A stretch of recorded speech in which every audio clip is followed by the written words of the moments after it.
తెలుసా? వీళ్ళ దేవుడే నిజమైన జీవం గల దేవుడు, రక్షించడానికి సమర్థవంతమైన దేవుడు ఈయనే అని ఎవరిచ్చారు? యేసుక్రీస్తు బిడ్డ ఇచ్చారా సాక్ష్యం, లేకపోతే అన్యుడు ఇచ్చారా? అన్యుడు ఇచ్చాడు. మళ్ళీ 30వ వచనంలో చూడండి ఏమన్నాడు? అంతటా నుండి రాజు శద్రకు మేషకు అబేద్నెగోను వారిని బబులోను సంస్థానం. ఏమైంది? ధైర్యం చూపించడం వల్ల వాళ్ళకి ఏమొచ్చింది? ఘనత వచ్చింది. ఎందుకు? నన్ను గణపరిచి వారిని నేను గణపరుస్తానని దేవుడు సెలవిచ్చాడు. అది జరిగింది వాళ్ళ జీవితంలో. సో వాళ్ళ విశ్వాసం చూపడం వలన అబ్రహాముకు ఆశీర్వాదం వచ్చి ఆ జనములకు తండ్రిని చేస్తే వీళ్ళ ముగ్గురు విషయంలో ఏమైంది? రాజు సాక్ష్యం ఇచ్చి, అన్యుడైన రాజు సాక్ష్యం ఇవ్వడమే కాకుండా వాళ్ళకి ఏమిచ్చాడు? వాళ్ళని హెచ్చించాడు తన సంస్థానం. అర్థమైందా? ఓకే. తర్వాత విధేయత అంటే ఏంటి? విధేయత లోబడుట అంటే చెప్పిన మాటని వినడం. అవునా? విధేయులు ఎప్పుడవుతాం మనం? వినప్పుడు.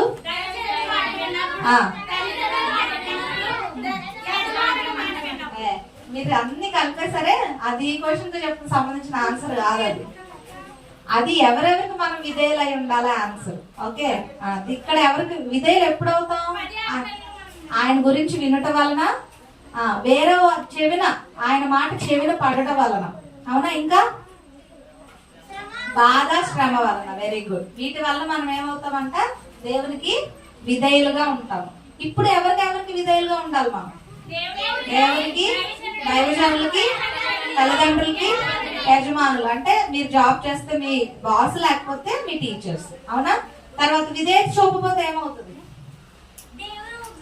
ఉగ్రత మన మీదకి వస్తుంది. ఇంకా నిత్య జీవం ఉండదు. ఓకే. విధేయత చూపిస్తే ఏమొస్తుంది? పరిశుద్ధాత్మ పొంది నీతిమంతులుగా తీర్చబడతాం, నిత్య రక్షణ. Very good. మర్చిపోరు కదా? మళ్ళీ అక్క సండే అడుగుతుంది, నువ్వు చెప్పాలి. సరేనా? సో ఈ ఫస్ట్ లెసన్ లో మనకు కావాల్సిన కీ పాయింట్స్ మనం నేర్చుకున్నాం. మనం చిన్నపిల్లలుగా మనం ఏ రకంగా జీవించాలని. అయితే ఇక్కడ ఇద్దరు యవనస్తుల గురించి మనం సాంగ్స్ నేర్చుకున్నాం కదా. ఒక ఆయన ఎవరు? యోసేపు. బాయ్స్ అసలు కనిపించడం లేదు ఇక్కడ. ఎక్కడికి వెళ్ళిపోయారు? Afternoon session. ఓకే. తర్వాత ఎస్తేర్. సో ఇద్దరు గురించి మనం కొన్ని విషయాలు నేర్చుకుంది. ఇక్కడ రిఫరెన్సెస్ నేనేమి మిమ్మల్ని తీయమని చెప్పను, ఎందుకంటే అంత ఒక అధ్యాయంలోనే నడుస్తుంది స్టోరీ మొత్తం.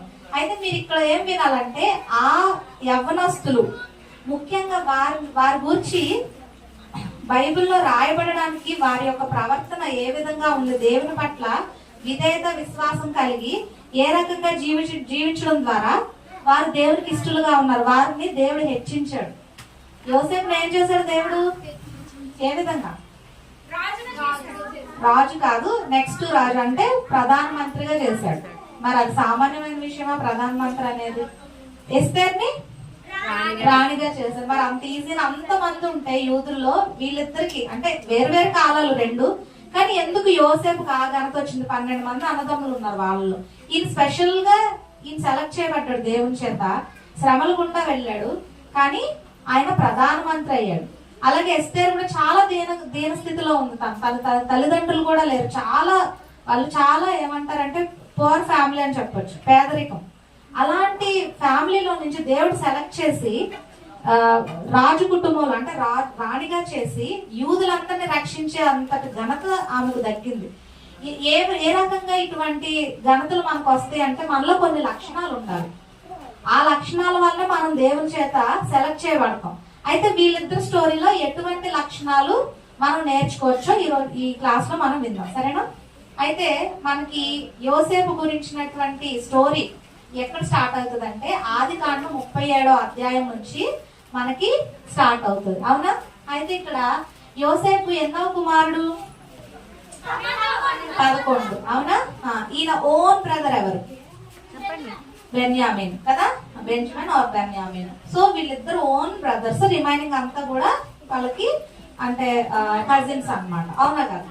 సో అలా 12 మంది ఉన్నప్పుడు ఈయనకి చాలా చాలా వృద్ధాప్యంలో పుట్టడం వలన యోసేపు అన్న, బెంజమిన్ అన్న అంటే చిన్న పిల్లలు మనకి ఇష్టం అవుతారు కదా మన ఇంట్లో. ఇప్పుడు మనం కూడా 2-3 పిల్లలు ఉన్నాం అనుకో, ఎవ్వరు వినట్ల బుక్స్ చూడొద్దు, జస్ట్ వినండి. మనలో ఎవరిని మనం ఎక్కువగా ప్రేమిస్తాం, ఎక్కువ కేర్ తీసుకుంటాం? చిన్న పిల్లల్ని. అమ్మ మనం ఏదైనా అల్లరి చేస్తే పెద్దవాళ్ళు తిడుతుంది కానీ చిన్నపిల్లలు త్వరగా తిట్టరు కదా. అలా అని ప్రేమ లేనట్టు కాదు, కాకపోతే వాళ్ళని తక్కువ గద్దిస్తారు. అదే రకంగా యోసేపు విషయంలో ఏమైందంటే తను చిన్నవాడు కాబట్టి, వృద్ధాప్యంలో పుట్టాడు కాబట్టి వాళ్ళ తండ్రి అనే యాకోబు అంటే ఇశ్రాయేలు ఆయన చాలా ప్రేమించాడు అనమాట. ప్రేమించి ఏం చేశాడు, విచిత్రపు టంగిని పుట్టించాడు. ఈ స్టోరీ మీకు అంత తెలుసు, జస్ట్ రీకాల్ చేద్దాం ఒకసారి. ఆ విచిత్రపు టంగిని పుట్టించినప్పుడు చాలా కలర్ఫుల్, విబ్జిఆర్ అంటే తెలుసు కదా, 7 కలర్స్ ఉంటాయి కదా.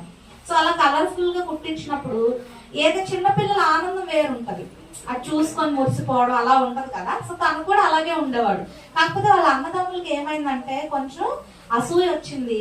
అసూయ వచ్చి ఏమనుకున్నారంటే మా నాన్నగారు అన్ని వీడికే చేయిస్తారు, మాకు ఏం చెయ్యరు అని ఒక రకమైన అసూయ పుట్టి వాడు చాలా పొగరుగా ప్రవర్తిస్తున్నాడు, ప్రౌడ్ గా ఉన్నాడు అని అనవసరంగా వాళ్ళే ఆలోచించుకొని తనను దూరం పెట్టడం చేశాడు. ఇదొక రీజన్. ఇంకొక రీజన్ ఏంటంటే తను ఎప్పుడు కలలు కంటూ ఉండేవాడు. తనకి మొత్తం 2 కళలు వస్తాయి. ఎన్ని కళలు వస్తాయి? ఒక కళలో ఏమవుతుంది, ఒక కళలో సూర్యచంద్ర నక్షత్రాలు అన్ని కూడా తనకి మొక్కినట్టు. నన్ను బాయ్స్ ఇటు వచ్చేయండి, మా ఇక్కడికి వచ్చేయండి, రండి.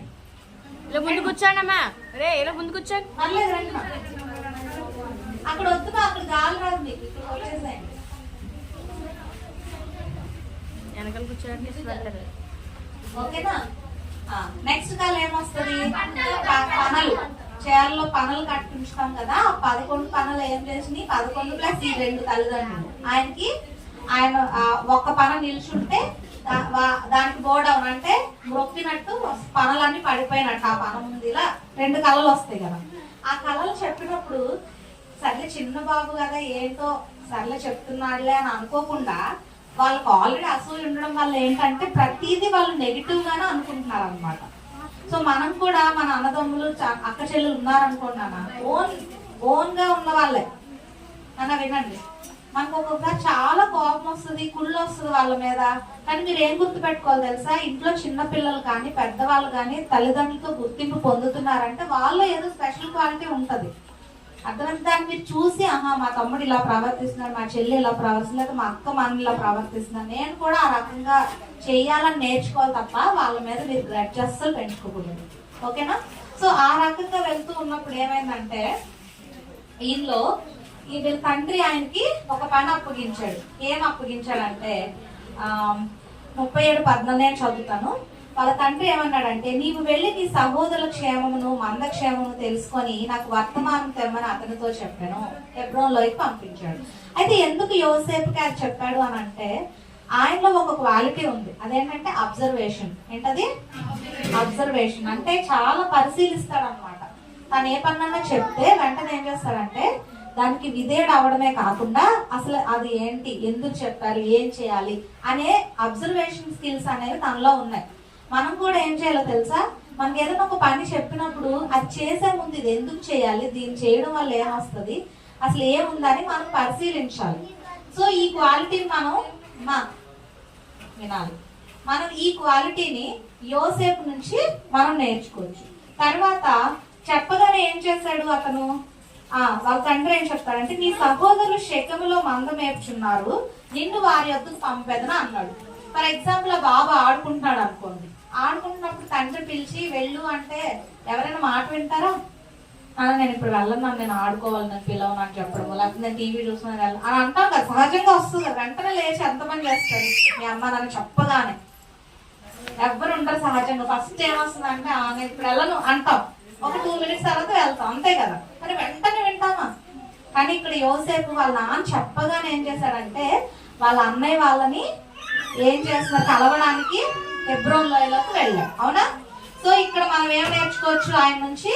విధేయత. అర్థమైందా? ఏం నేర్చుకోవచ్చు?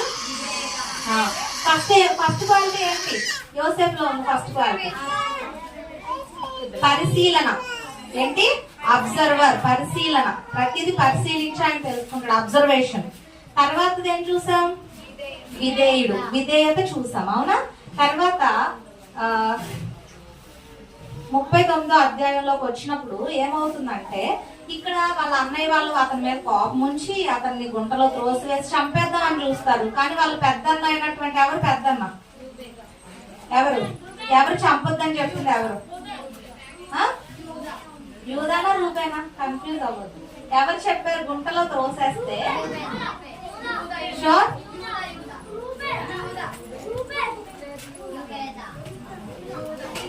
చెప్పాలి, ఎవరు చెప్పారు? షూరా? తన సహోదరులు ఇక్కడ చూద్దాం ఒక్కసారి. మీకు కన్ఫ్యూజన్ ఉంది కదా. ఏమైందంటే రూబేన్ అతని తండ్రికి అతను అప్పగించి వారి చేతుల్లో పడకుండా అతను విడిపింపదలిచి రక్తము చిందింపుకడి అతని హాని ఏమీ చేయదని రూబేన్ చెప్పాడు. పెద్ద అన్నమాట ఇంటికి ఆయన పెద్ద. రూబేన్ చెప్పాడు ఏమని? చిన్నవాడిని చంపొద్దు, నేను సమాధానం చెప్పలేను నాన్నగారికి, మీరు గుంటలో పడేయండి అని అంటారు. తర్వాత ఇష్మాయేలుకి అమ్మేమని ఎవరు చెప్పారు?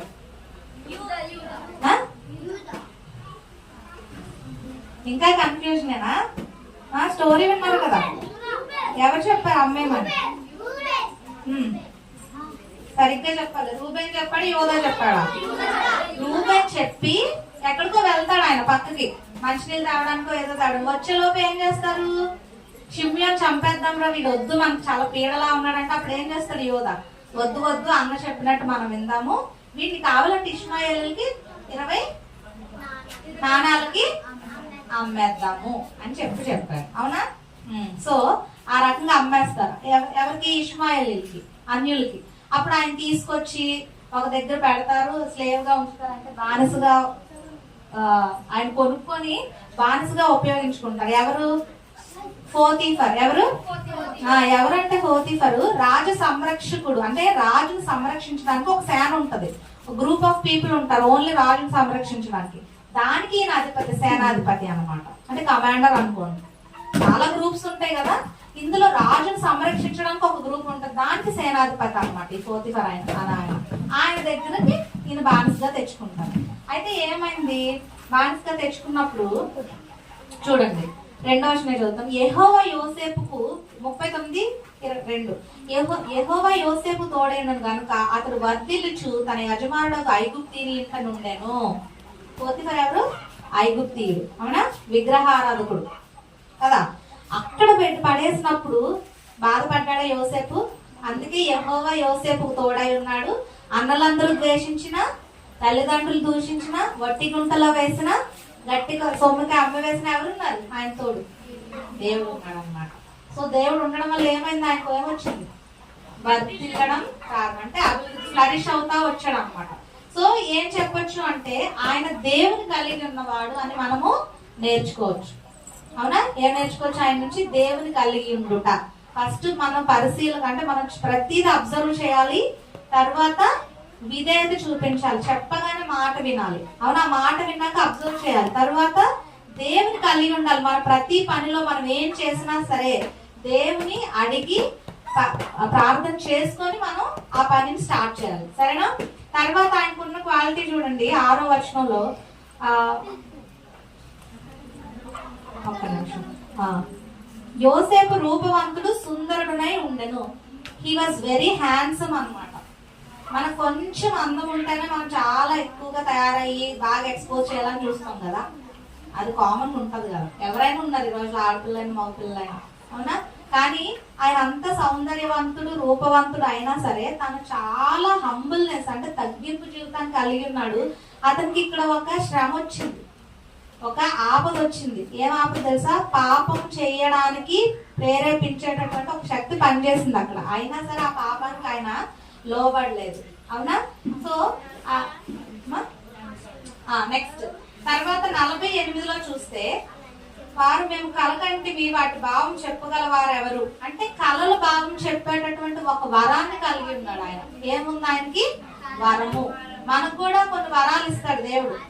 ఏంటి? పాటలు పాడటము, మ్యూజిక్ ప్లే చేయడము, రిఫరెన్స్ క్విక్ గా తీసి చదవడము, తప్పులు లేకుండా వాక్యాన్ని చదవడము, వాక్యాన్ని చెప్పడము, ఓకే, సువార్త చెప్పడం, ఇలాంటి చాలా వరాలు ఉన్నాయి. కొంతమంది ప్రవచన వరాలు ఉంటాయి, కొంతమంది కళలు వస్తాయి, కొంతమంది దర్శనాలు వస్తాయి, ఇలా చాలా ఉన్నాయి ఆత్మ వరాలు. అవి ఎలా పొందుకుంటామంటే మనం ప్రార్థించినప్పుడు దేవుడు ఇచ్చినటువంటి ఆ తలాంతుని మనం దేవుని కొరకే ఉపయోగించాలి, లోకం కొరకు ఉపయోగించుకోవాలి. సరేనా? సో అదే రకంగా ఇంకేమొచ్చిందంటే కళల భావం చెప్పే వరము ఈయన కలిగి ఉన్నాడు. తర్వాత 50, 19, 20లో చూస్తే కనుక లాస్ట్ వర్సెస్ అంటే వాళ్ళ అన్న వాళ్ళు వస్తారు, మీకు తెలుసు ఇంకేమైంది స్టోరీ ఏమవుతుంది, ఆయన జైల్లో పెడతారు 2 years. అక్కడ బ్రెడ్ ఇచ్చే రాజుకు బ్రెడ్ ఇచ్చే ఒక అతను, వైన్ ఇచ్చే ఒక అతను, ఇద్దరు ఉంటారు. వాళ్ళ కలలు చెప్తాడు. అందులో బ్రెడ్ ఇచ్చే అతను చనిపోతాడు, ఉరివేయబడతాడు. వైన్ ఇచ్చే అతను అంటే ద్రాక్ష రసం పంచే అతను బయటకు వస్తాడు. బయటకు వచ్చినప్పుడు మీరు నా గురించి రాజుగారికి చెప్పండి అయ్యా అనేసి ఏమంటాడు, యోసేపు అడుగుతాడు కదా ఆయన్ని. అడిగినప్పుడు ఆయన మర్చిపోతాడు. మళ్ళీ రాజు కల వచ్చినప్పుడు ఈ కలభావం ఎవరైనా చెప్పగలుగుతారా అని అన్నప్పుడు ఈయన తీసుకొచ్చినప్పుడు ఈయన భావం చెప్పి ఏమవుతాడు, రాజు దృష్టిలో పడతాడు.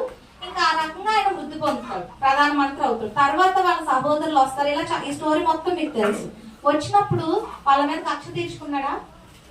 ఏమన్నాడు చూడండి ఒక్కసారి. 50, 19, 20లో యోసేపు వాళ్ళ అన్న వాళ్ళు భయపడిపోతున్నారు. బాబోయ్ ఇప్పుడు మా తమ్ముడు ఇంత పొజిషన్ లో ఉన్నాడు, ఇప్పుడు మా మీద గ్రడ్జ్ తీర్చుకుంటాడు, రివెంజ్ తీర్చుకుంటాడు అని భయపడుతున్నప్పుడు ఆయన ఏం చెప్తున్నాడంటే, భయపడుకుడి, నేను దేవుని స్థానం అందున్నానా? మీరు నాకు కీడు చేయని ఉద్దేశించితే గాని నేటి దినమున జరుగుచున్నట్లు అనగా బహు ప్రజలను బ్రతికించినట్లుగా అది మేలుకే దేవుడు ఉద్దేశించెను. అంటే ఆయనకు జరిగినటువంటి ప్రాబ్లం లో కూడా ఆయనకి ఎంత బాధ కలిగినా వాళ్ళని ఏం చేయగలిగాడు, ఆయన క్షమించగలిగాడు. అర్థమైందా? ఇప్పుడు మొత్తం ఎన్ని క్వాలిటీస్ చూసామా? 4 ఎన్ని చూసారు? ఫస్ట్ వన్ ఏంటి, మీరే కౌంట్ చేస్తారు. First one okay. Next third దేవుడు కలిగి ఉంటా. 4th రూపవంతుడు, అది కూడా ఒక ఫీచరే కదా. నెక్స్ట్ రూపవంతుడు, సౌందర్యవంతుడు అన్ని ఒకటే. నెక్స్ట్ కళల భావం చెప్పేవాడు. 6th క్షమించే గుణం కలవాడు. ఇంకా చాలా ఉన్నాయి కానీ నేను 6 తీసుకున్నాను. సో ఇవి కూడా ఈ క్వాలిటీస్ మీలో ఉన్నాయో లేదో మీరు చెక్ చేసుకోవాలి. ఎంతమందికి అవుట్ ఆఫ్ 4 ఉన్నాయి? ఈ 6 లో అట్లీస్ట్ 4 ఉన్నాయా? 3, 2 అసలు ఏమో 0నా? ఓకే 0 అయినా పర్లేదు. దేవుని ప్రార్థించినప్పుడు మీకు ఒక విషయం చెప్తాను. సౌందర్యము, అందము అనేది పైకి అపీరెన్స్ అంటే పైకి కనిపించే అందాన్ని దేవుడు ఎప్పుడు కూడా దాన్ని అందంగా మన బైబిల్లో చెప్పబడలేదు. ఏంటో తెలుసా?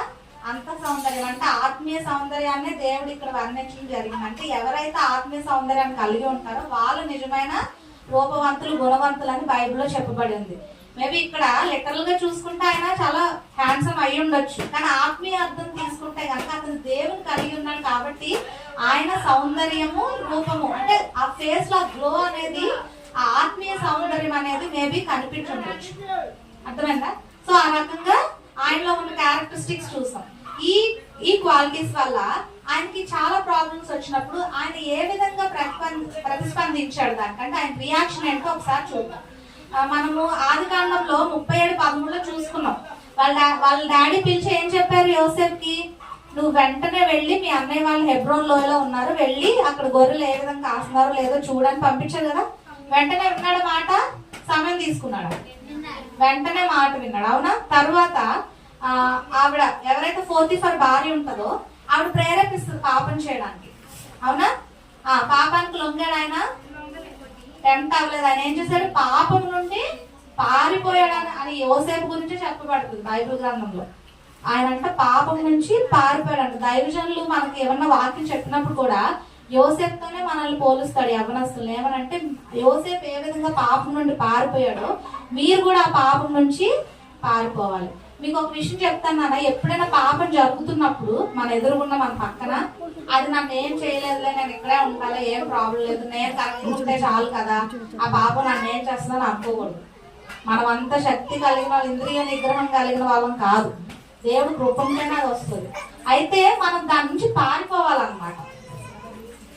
అన్నా గర్ల్స్ వినండి, మనము మన ఫ్రెండ్స్ ఎప్పుడైనా మనం సినిమాకి వెళ్దాం లేకపోతే అలా తిరిగొద్దాం, పార్క్ వెళ్దాం అని అన్నప్పుడు మీరేం చేస్తారు, నేను పార్క్ వస్తాను కానీ నేనేం మాట్లాడి ఏం చేయను అంటే కుదురుతుందా? అక్కడికి వెళ్ళాక మన హ్యాండ్స్ లో ఏం ఉండదు. మనం ఏం చేయాలి, అసలు రానని చెప్పేయాలి. అంటే పారిపోవాలన్నమాట ఆ పాపం నుంచి. అంతేగాని నేను వెళ్ళినా నేను మంచిగా ఉంటాను, నేను బాగానే ఉంటానని మనం చెప్పలేము. ఓకేనా? తర్వాత క్వాలిటీ ఏంటంటే ఆయనని 40:14 అంటే వాళ్ళ కలభావం చెప్పినప్పుడు ఏం చేశాడు, నాకు చాలా టాలెంట్ ఉంది, సో ఆ టాలెంట్ ఆటోమేటిక్ గా స్ప్రెడ్ అయ్యి రాజే తెలుసుకుని నన్ను పిలుస్తాడు అని అనుకున్నాడా? అక్కడ వాళ్ళని అర్థించాడు. ఎవరిని? పానదాయకుడిని ఏమని అడిగాడు, సహాయం కోరాడు. ఏమని? మీరు రాజు దగ్గర పానీయం అందించేటప్పుడు నా గురించి ఒక్కసారి ఆయనకి మీరు గుర్తు చేయండి అన్నాడు. అంతేకాని లేదు నా టాలెంట్ ఆటోమేటిక్ స్ప్రెడ్ అవుతుందని ఆయన ఊరుకోలేదు. అంటే అంత టాలెంటెడ్ అయినా సరే ఆయన ఏం చేశాడు, సహాయాన్ని కోరాడు. సో మనం ఒక్కొక్కసారి మనం చేయి చాపాల్సి వస్తుంది. ఎదుటి వాళ్ళ దగ్గర ఏదైనా హెల్పింగ్ కానీ ఏదైనా మనకి ఎవరు ఎదుటి వారి సహాయం లేకుండా మనం బ్రతకలేము, చిన్నదైనా పెద్దదైనా. సో అలాంటప్పుడు నేను ఇలాగే ఉంటే వాళ్ళే సహాయం చేస్తారు, నాకు అడగాల్సిన అవసరం లేదని ఎప్పుడు అనుకోకూడదు. అర్థమైందా? మనకి ఏదైనా సహాయం కావాల్సి వచ్చినప్పుడు దేవుడు ప్రార్థన చేసి మీకు ఎవరైనా అడగాలనిపించింది అనుకో, నాకు ప్లీజ్ ఈ హెల్ప్ చేయవా అని మీరు అడగాలి. అర్థమైందా?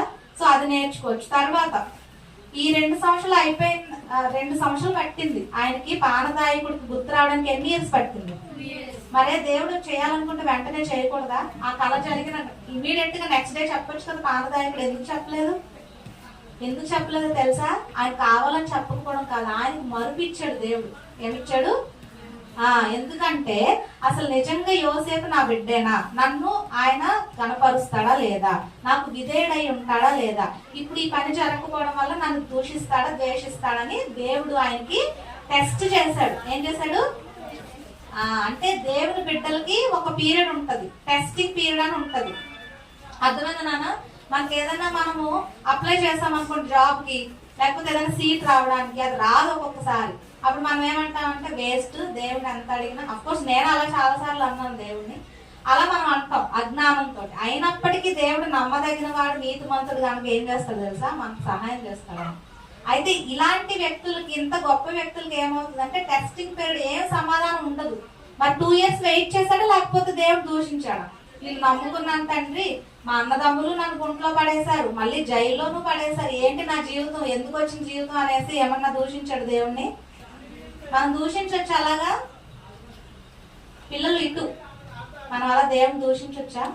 అలా మనం క్వశ్చన్ చేయొచ్చా? సో ఈ రకంగా ఈయన జీవితంలో నుంచి మనం నేర్చుకున్నటువంటి ఈ విషయాలు ఏవైతే ఉన్నాయో అవి ఆయన ఏ విధంగా నిలవబెట్టే చెప్పండి. ఏ విధంగా చేశాయి? లాస్ట్ కి పనికి రాకుండా చేశాయా ఆ లక్షణాలు? మరి ఏ విధంగా చేశాయి?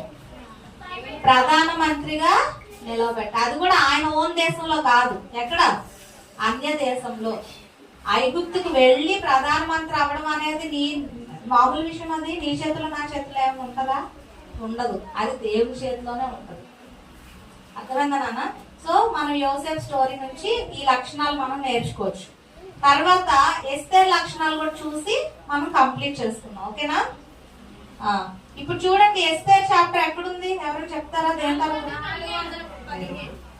రెడీ ఉన్నారనమాట.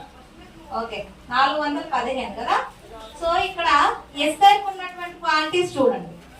ఆవిడ 3:7 ఏముంటదంటే ఆవిడ సుందరవతి. 3వ అధ్యాయం 7వ వచనంలో ఏముంటదంటే లాస్ట్ లైన్ లో ఉంటది, ఆవిడ సుందరవతి. అర్థమైందా? 3:7 లాస్ట్ లైన్ లో నేను చదువుతాను.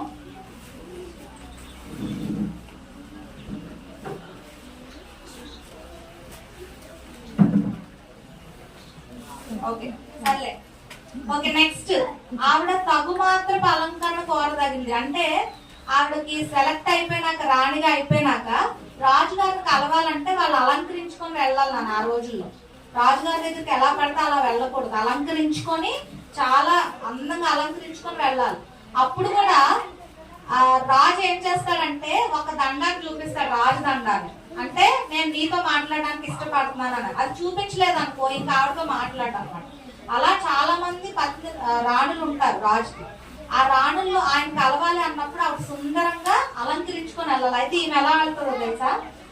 2వ అధ్యాయం 15వ వచనంలో ఆమె హేగే నిర్ణయించిన అలంకారం గాక ఆమె మరి ఏమీ కోరలేదు. అంటే చాలా సింపుల్ గా రెడీ అయ్యి ఆమె వెళ్ళింది. అర్థమైందా? తర్వాత 4:4లో చూస్తే, నాకు మీకు ఈ స్టోరీ తెలుసు కాబట్టి నేను జస్ట్ తెలుసా స్టోరీ ఎస్తేర్ గురించి? ఓకే, ఎస్తేర్ పేరు అసలు పేరు ఏంటి? ఎస్తేర్కి ఇంకొక పేరు ఉంది, ఏంటది? అదస్సా. Very good. ఎస్తేర్కి ఇంకొక పేరు అదస్సా.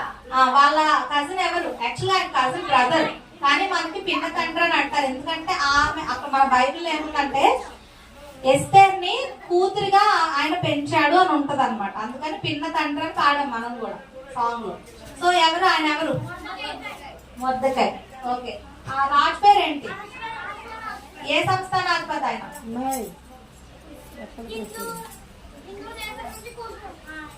హిందూ దేశం నుంచి కూర్చు వరక ఎన్ని సంస్థానాలు ఉన్నాయి ఆయనకి? హిందూ దేశం మొదలుకొని కూర్చు అంటే ఆఫ్రికా. అంతమంది కూర్చు అంటే ఏంటో తెలుసా? ఆఫ్రికా అని అర్థం. అంటే చూడండి, ఇండియా నుంచి ఆఫ్రికా వరకు అంటే 2 కాంటినెంట్స్ అన్నమాట. అంత క్యాపబుల్ కింగ్ అన్నమాట. ఆయన ఈవిడ రాణిగా ఎంచుకోవడానికి ఉన్నటువంటి లక్షణాలు ఇవే. అర్థమైందా? అయితే ఇక్కడ మనకి ఇంకో విలన్ ఉన్నాడు ఈ స్టోరీలో. ఎవరైనా యూదులకు విలను ఎవరు? హామాన్. ఆయన ఏం తీసుకొస్తాడు? శాసనం ఏం తీసుకొస్తాడు? యూదులు చంపాలని ఒక శాసనం తీసుకొస్తాడు కదా. అప్పుడు ఏం చేస్తుంది? మొర్దెకై చాలా బాధపడతాడు. అవునా? అప్పుడు మొర్దెకై ఏం చేస్తాడంటే ఎస్తేర్ దగ్గరికి ఒక వర్తమానం పంపుతాడు. నువ్వు ఏ రకంగా సంతోషంగా ఉండగలుగుతున్నావు కోటలో, మన యూదులందరూ ఇబ్బంది పడుతుంటే వాళ్ళు చంపైపోతున్నాడు అన్నప్పుడు ఆమె ఏం చేసింది? నేను రాణైపోయాను, నేను ఇంకేం పట్టించుకోవాల్సిన అవసరం లేదు, ఐఎమ్ హ్యాపీ అందా? అనలేదు.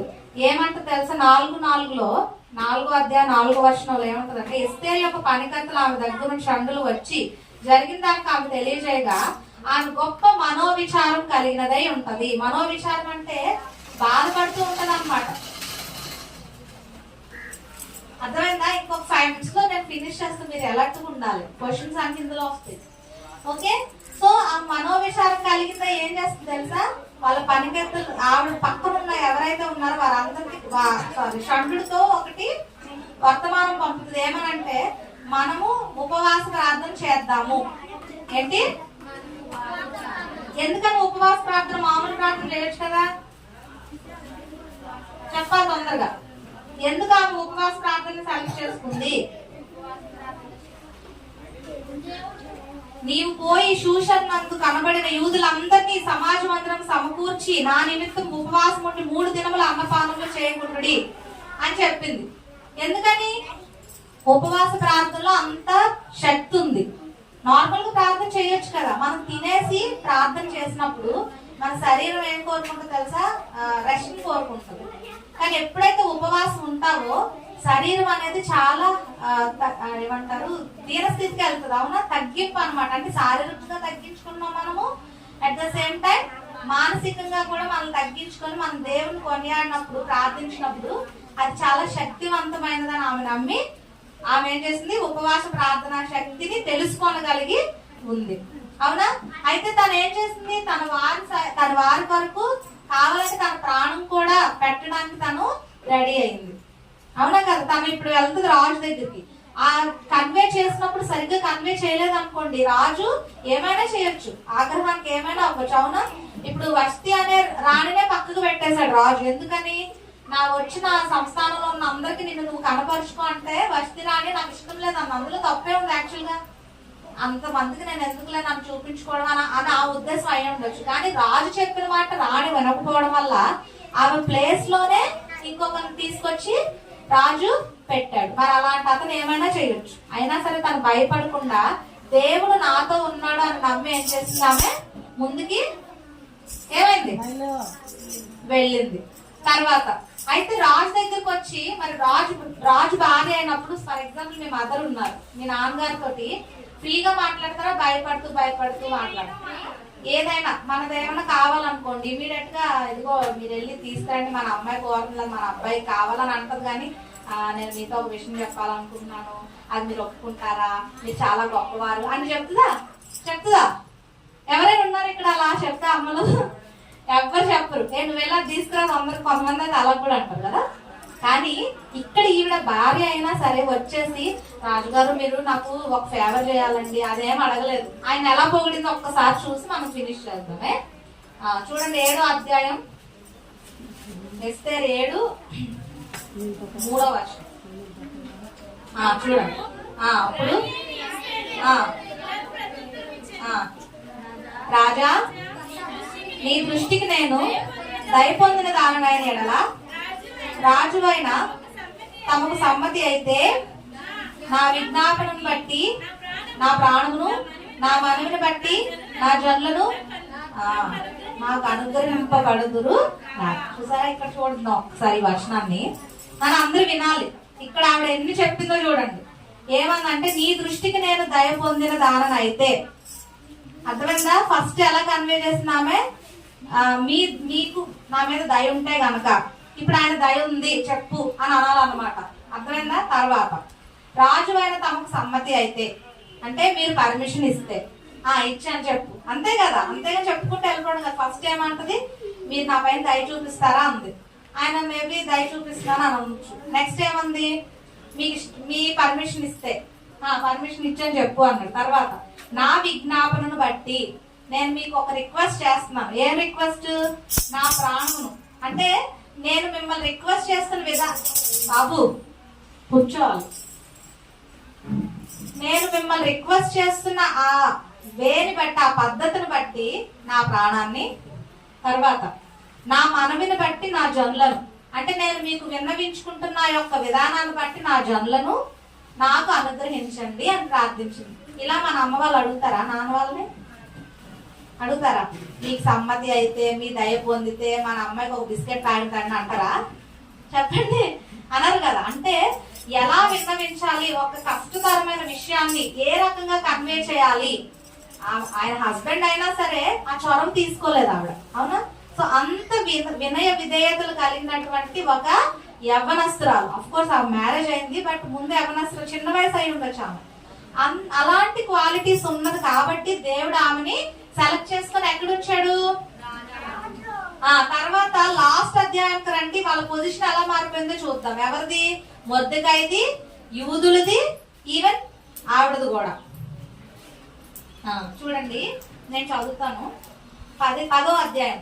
రాజైన అహష్వేరోషు రాజ్యంలో సముద్ర ద్వీపులు పన్ను చెల్లింపు నిర్ణయించి మొర్దెకాయి యొక్క బలమును గూర్చియు అతడు సామర్థ్యం చేసిన కార్యములన్నిటిని గూర్చియు రాజు అతనిని గణపరిచిన సంగతిని గూర్చియు మా రాజ్య సమాచార గ్రంథమందు రాయబడి ఉన్నది. అంటే చూడండి నాన్న, ఇది ఎస్తేరు గ్రంథమే పేరులో, కానీ లాస్ట్ గ్రంథంలో మొర్దెకాయికి ఇచ్చినటువంటి ఘనతను గురించి చెప్పాడు. ఎవరి వల్ల వచ్చింది ఘనత ఆయనకి? ఎవరి వల్ల వచ్చింది? దేవుని వలన, త్రూ ఎస్తేరు ద్వారా. ఎస్తేరు లేదనుకుంటే వస్తుందా? హామాను వేసిన ప్లాన్ బట్టి ఆయన చచ్చిపోవాలి కదా. కానీ ఎవరి వల్ల ఆ ప్లాన్ వర్కౌట్ అవ్వలేదు. కేవలం ఎస్తేరు చేసినటువంటి ఉపవాస ప్రార్థన, విన్నపం, ఆయనకు ఎక్స్ప్లెయిన్ చేసిన విధానాన్ని బట్టి, ఆవిడ పొందిన దయను బట్టి ఏమైంది, ఆమె యొక్క విధేయతను బట్టి, వినయాన్ని బట్టి ఏమైంది, ఆమె దీవించబడింది. ఆమెతో పాటు వాళ్ళ పిడతండ్రి మొర్దెకాయిని కూడా దీవించాడు. ఇంకా చూడండి, యూదుడైన మొర్దెకాయి రాజైన అహష్వేరోషుకు ప్రధాన మంత్రిగా నుండి తన వారందరితో సమాధానంగా మాట్లాడుచు తన జనుల యొక్క క్షేమమును విచారించువాడును, యూదులో గొప్పవాడైన తన దేశస్తులు చాలా మందికి ఇస్తున్నా ఉన్నాడు. అంటే యూదులు, నశించిపోవలసినటువంటి యూదులు ఈ రోజున ఎలా ఉన్నారు వాళ్ళు అంటే, ఆ స్టోరీ జరిగినప్పటికీ వాళ్ళు చాలా క్షేమంగా ఉన్నారు. ఇది ఎలా పాసిబుల్ అయింది?